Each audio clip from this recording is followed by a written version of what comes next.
नमस्कार दोस्तों, स्वागत है आप सभी का आपके अपने चैनल टेक्निकल ऐप गुरु में। जी हाँ दोस्तों, आज की इस वीडियो में मैं आपको बताने वाला हूँ कि बायजूस आईएएस की जो स्कॉलरशिप का जो एग्ज़ाम होता है, उसको आप कैसे क्रैक कर सकते हो। साथ ही साथ लास्ट डे की बेस्ट स्ट्रेटजी भी आपसे मैं शेयर करूँगा कि किस तरीके के और किस टॉपिक को आप पढ़ के एग्ज़ाम को क्रैक कर सकते हो, और कुछ ऐसे आपको चुनिंदा ट्रिक्स बताने वाला हूँ जिससे आप एग्ज़ाम को काफ़ी बेहतरीन तरीके से क्रैक आउट कर सकते हो। अब वो कैसे हो जाएगा वो आपको मैं इस वीडियो में बता दे रहा हूँ, ठीक है? तो ज़्यादा टाइम ना वेस्ट करते हुए डिटेल में आपको सारी चीज़ डिस्क्राइब करते हैं कि आखिर बायजूस का जो आईएएस का स्कॉलरशिप एग्ज़ाम होता है उसको कैसे आप क्रैक कर सकते हो, ठीक है? तो चलिए वीडियो को स्टार्ट करते हैं। तो सबसे पहले आप लोग को बता देता हूँ कल की डेट में बायजूस का जो है नेशनल स्कॉलरशिप होने वाली है, उसका पेपर भी होने वाला है जिसमें वो 90% तक का स्कॉलरशिप देने का पूरा प्रोसीजर लेते हैं। अगर आपका 90% तक का सही चला जाता है, अगर आप 90% तक का नंबर लाते हो तो आपको काफ़ी बेहतरीन स्कॉलरशिप मिल जाती है। इनकी जो फीस है वो 144 लैक्स के माफ़ कीजिएगा, 1,44,000 के आसपास में है। तो इसका 90% अगर आप निकालते हो तो आपको कहीं 10 से 20,000 रुपए देकर आपको स्कॉलरशिप मिल जाएगी, और उसमें आपको बायजूस का पूरा रिकॉर्डेड और लाइव सेशन के कुछ आपको मिल जाते हैं, ठीक है? अब आप इसको कैसे क्रैक कर सकते हो, जो कि कल की डेट में पेपर होने वाला है। मैंने 2 बार इसके बारे में आपको डिटेल डिस्क्राइब किया है, जो बच्चे रेगुलर जुड़े हुए हैं उनको पता होगा, ठीक है? तो सबसे पहले मैं बात करता हूँ आखिर इसमें आपको कैसे बेनिफिट लेना है, ठीक है? तो बेनिफिट लेने के लिए सबसे पहले हमें सिलेबस को समझना होगा। सिलेबस आखिर क्या चीज़ें पूछता है? सिलेबस जो है वो करंट इवेंट, नेशनल, इंटरनेशनल, तो कुल मिला के दोस्त करंट में आपको पूरी चीज़ें करंट से ही पूछी जाएँगी। कुल मिला के मैं बता देता हूँ आपको, अगर आपने न्यूज़पेपर पढ़ रखा होगा रेगुलर, तो इसके जितने 25 के 25 आते हैं वो आप कर सकते हो डिटेल डिस्क्रिप्शन के साथ में। साथ ही साथ हिस्ट्री की और इंडियन नेशनल मूवमेंट, इससे रिलेटेड आपको पढ़ने के लिए मैं एक चीज़ बता दूं, अगर आपने गांधी युग को पढ़ रखा है तो आपके लिए सफिशियंट है। और हिस्ट्री में अगर आपने स्टार्टिंग की चीज़ों को पढ़ रखा है, मींस जो सभ्यताएं हैं और कुछ राजाओं के बारे में, जैसे चंद्रगुप्त, समुद्रगुप्त और जैन धर्म, बौद्ध धर्म, तो इससे रिलेटेड क्वेश्चन पूछते हैं, ठीक है? तो ये चीज़ें आप लोग पहले से ही तैयार कर रखे होंगे, अगर आप प्रिपरेशन कर रहे हो तभी आप ये पेपर दोगे, मुझे पता है। लेकिन ये चीज़ें अगर आपने कर रखी हैं तो कोई दिक्कत नहीं, इसमें तो आपको बहुत अच्छे तरीके से बेनिफिट मिल जाएगा। साथ ही साथ Indian and world geography, physical, social, economical geography, graphy of India of the world, ठीक है? इसमें दिया गया है। तो जियोग्राफी के बेसिस पे अगर मैं देखता हूँ, अभी मैं आपको एक लास्ट में एक ऐसी शॉर्ट ट्रिक बताता हूँ कि ये सारे जितने का मैं डिस्कशन कर रहा हूँ, इसको आप चुटकियों में ऐसे सॉल्व कर लोगे और आपको बेनिफिट मिलेगा, ठीक है? तो ये तो सिलेबस था। सिलेबस आप सभी जानते होंगे, पूरा जनरल इशू से रिलेटेड आते हैं, इकोनॉमिकल, सोशल, डेवलपमेंट से रिलेटेड आपसे पूछे जाते हैं।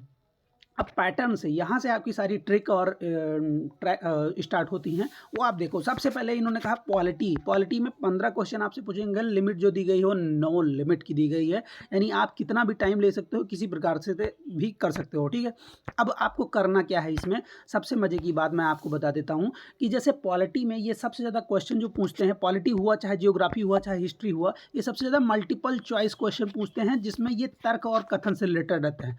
आपको मैं बता दूं कि इसकी एनालिसिस के अकॉर्डिंग मैं बता रहा हूं, लमसम में इनके जितने भी तथ्यात्मक चीज़ें आती हैं उनमें से ज़्यादातर सही वाले ही उत्तर सही होते हैं। कहने का मतलब, अगर इसमें पूछा गया हो दोनों तर्क सही हैं या एक तर्क सही है, या सिमिलरली जैसे जो चीज़ें हैं, वो आपको लमसम में जो चीज़ें सही होती हैं उन्हीं के बारे में पूछा जाता है। आप जाके चेक कर लेना कल की डेट में, ठीक है?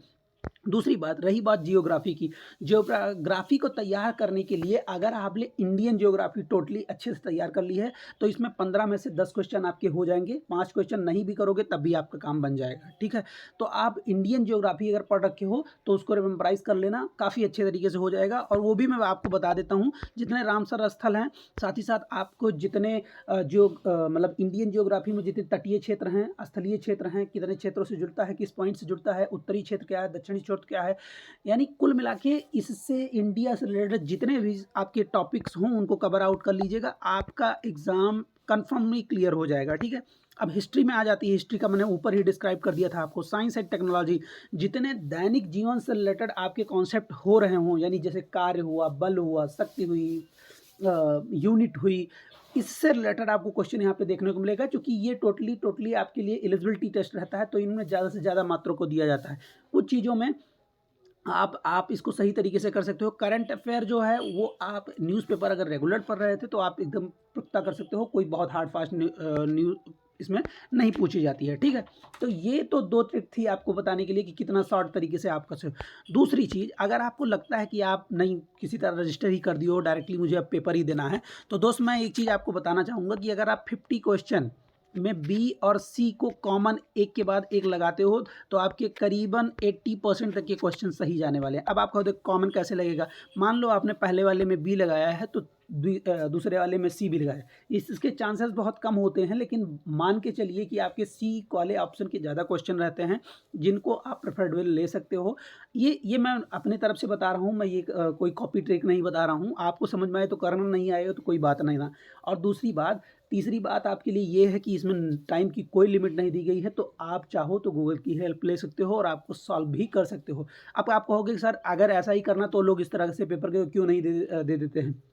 उसका रीज़न है दोस्त, क्योंकि मेरे कई सारे स्टूडेंट ने इसको फॉर्म भर रखा था, उन्होंने बताया कि मेरा 80% आ रहा है, मेरा 70% आ रहा है, सर मेरे को अप्लाई करना चाहिए या नहीं करना चाहिए। अब मैं बताता हूँ कि इसमें फ़ायदा क्या होगा। आप भरते हो तब भी अगर उनको एक बंदे के पीछे ऑल रिकॉर्डेड क्लासेस में 20,000 की मिल जाती है पूरा, अगर एक बंदा 20,000, जैसे आप 90% कर भी लेते हो, मान लो आपने 144 इनका टोटल फीस है, तो अगर आप इसका 90% निकालते भी हो तो भी कहीं ना कहीं 16-17 हज़ार रुपये आपको देने होंगे, ठीक है। 16-17 हज़ार अगर ये 20 बच्चों से या 30 बच्चों से या 40 बच्चों से पा जाते हैं तो आप खुद सोचो कि इनके पास कितना प्रॉफिटेबल आ जाता है। तो कुल मिला के अगर आप इसका फ़ायदा उठाना चाह रहे हो, अगर आईएएस की प्रिपरेशन करना चाह रहे हो, तो आप गूगल की हेल्प लेके इसको कर सकते हो, उसमें कोई दो राय नहीं है, और अपना पेपर भी बेहतरीन तरीके से कर सकते हो, ठीक है। तो ये मेरा एक सजेशन था, आपको कैसा लगा ज़रूर बताइएगा। साथ ही साथ कल की पेपर के लिए ऑल द बेस्ट आप सभी को। जो चीज़ें मैंने बताई है, जो टॉपिक्स आपको डिस्क्राइब किए, एक बार फिर से रिपीट करके वीडियो को देख लीजिएगा, उन्हीं से क्वेश्चन आते हैं और मैं डिटेल आपको सारी चीज़ें बता देता हूँ। इनसे मैं ये रिसर्च कर रहा हूँ 3 दिनों से, आज लास्ट डेट में मैं इसलिए बता रहा हूँ क्योंकि मैं सोचा कि अब आपके लिए ये चीज़ें पर्याप्त हैं, तो अगर आप चाहो तो रिवीजन कर सकते हो और डिटेल में इसका पेपर दे सकते हो, ठीक है। तो यही अपडेट थी, कैसा लगा आप सभी को ज़रूर से ज़रूर बताइएगा। इस तरीके से आप पेपर दीजिएगा, उसके बाद में मुझे रिजल्ट ज़रूर शेयर कीजिएगा, ठीक है दोस्तों। तो चलिए मिलते हैं नए ट्रिक्स और ट्रिप के साथ में, तब तक के लिए नमस्कार।